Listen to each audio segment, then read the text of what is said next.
بسم الله الرحمن الرحيم.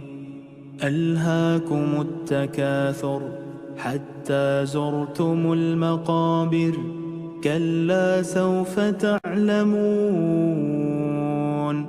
ثم كلا سوف تعلمون، كلا لو تعلمون علم اليقين لترون الجحيم، ثم لترونها عين اليقين، ثم لتسألن يومئذ عن